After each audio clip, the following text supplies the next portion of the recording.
All right, so let's jump back in time. We're heading to the period between 1200 and 1450. This was an era where expanding trade basically lit a fuse, sparking this explosion of growth all across the globe.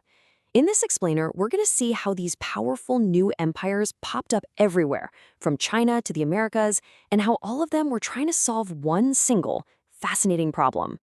I mean, really think about that. There's no internet, no phones, no way to send a message instantly across your empire. How do you actually govern millions of people? The solutions these empires came up with, they were incredibly different, often totally brilliant, and they really did go on to shape the entire course of human history. Okay, so here's how we're going to break it all down. First, we'll set the stage and look at these new powers. Then we'll dive into their blueprints for government, check out the economic engines they built, explore the cultural glue that held them all together, and finally, see how they all started to connect. So our story really kicks off in a world that's just buzzing with new powers, with these major regional empires rising up all across the continents. And this new massive scale of human organization, well, it created a whole new set of problems to solve. So let's get right into their blueprints for how to rule. I mean, with empires growing faster than ever, these different civilizations had to tackle the most fundamental challenge there is. How do you actually build a state from the ground up and make it work? Well, over in China, the Song dynasty came up with a pretty incredible answer. A huge, super organized imperial bureaucracy. Think of it like an army of government officials, all appointed and spread out across the empire, just to carry out the emperor's policies. It created a remarkably unified state. And get this, how did you land one of those powerful government jobs? It wasn't just about who your dad was. The Song created a meritocracy, which was a totally radical idea for its time. You had to pass these incredibly difficult exams on Confucian texts. This created a whole new powerful class, the scholar gentry. And it actually gave men from lower classes a potential path to move up in the world. Meanwhile, halfway across the world in Europe, a completely different system was taking shape: feudalism. There was no strong central government, so power was spread out, decentralized. Kings would grant land to lords in exchange for loyalty and soldiers. Then those lords would grant land to knights. It was this big web of personal promises in a world that was desperate for local protection. Now, what's so cool about this slide is how it just lays out two totally different answers to the exact same problem. In China, you have powers centered on one emperor, with officials picked by how smart they are. In Europe, power is spread out among local lords, and your status is all about who you were born as. This one difference, centralized brain power versus decentralized loyalty, would shape the destiny of these two regions for centuries.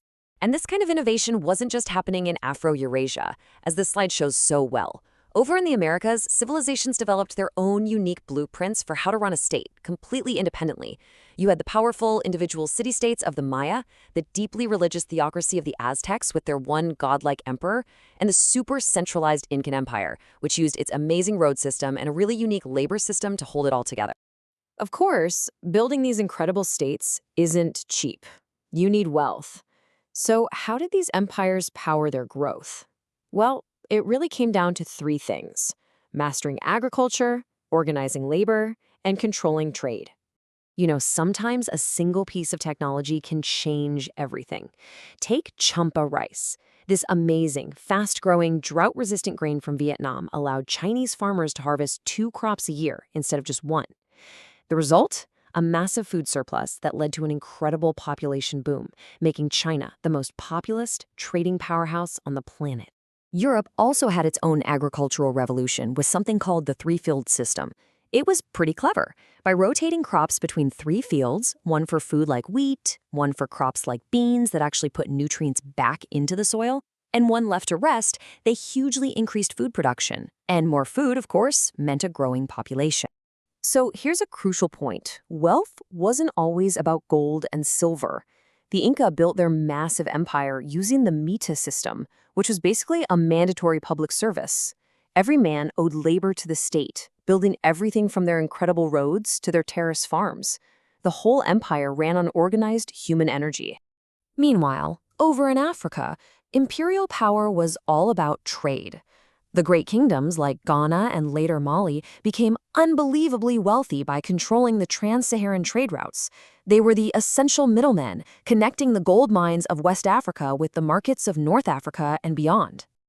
But hey, empires are way more than just governments and economies, right? They're held together by shared ideas. So let's look at the powerful role that religion and culture played in uniting millions and millions of people. This era was a time of massive religious expansion. You have Islam exploding out of the Arabian Peninsula, spreading across North Africa, into Spain, into India. At the same time, Buddhism is traveling along the Silk Roads to China and beyond. In Europe, it's the Catholic Church that provides this one unifying cultural force. And in South Asia, Hinduism's caste system created a really stable social structure. These beliefs created huge cultural zones that were often way more important than any political border. And here's what's so cool. As these belief systems spread, they didn't just replace what was there before, they blended. This process is called syncretism. A perfect example is Chan Buddhism, what many of us know as Zen Buddhism in China. It fused core Buddhist beliefs from India with native Chinese Taoist ideas, creating something totally new and unique. And culture wasn't just stuff that was written down. In many parts of Africa, history, law, and traditions were all preserved and passed down through a really vibrant oral tradition. These professional storytellers, known as griots, were literally the living libraries of their communities, holding centuries of knowledge inside them. And we absolutely have to talk about the incredible centers of learning. During this time, the Islamic world was a global hub for intellectual life. You had scholars at places like the House of Wisdom in Baghdad and in Al-Andalus in Spain who were preserving ancient Greek texts and making just unbelievable advances in astronomy, medicine, and math. All right, let's get to our final section and see how all of these different empires, with their unique governments, economies, and cultures, started to become more connected than ever before, through both peaceful trade and, violent conflict. The world was crisscrossed by these massive trade superhighways. You had the legendary Silk Roads carrying luxury goods across Eurasia. The Indian Ocean Network was moving bulk goods like timber and spices, and the trans-Saharan routes transported gold, salt, and enslaved people. But these networks moved way more than just stuff. They were conduits for technology, religion, and brand new ideas. And then, the Mongols arrived. Now, their conquests were absolutely brutal and devastating, no question. But they also had this weird paradoxical effect. By creating the largest land empire in history, they actually made travel and trade across Eurasia safer than it had ever been, which just accelerated the spread of technologies like gunpowder from China all the way to the West. You know, even violent conflict could end up forging connections. The Crusades, those religious wars between European Christians and Muslims in the Middle East, ended up increasing the pace of exchange. Europeans came home with new knowledge, new technologies, and a sudden powerful craving for Eastern spices and silks. And that craving really set the stage for the next great era of global exploration. So when you zoom out, you see that this 250-year period wasn't just about individual empires rising and falling. It was about the world itself beginning to weave itself together.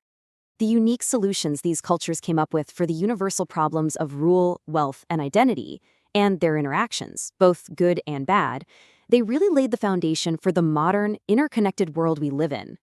Which kind of makes you wonder, as we face our own modern challenges of global governance and cultural exchange, what patterns from this era do we see repeating today?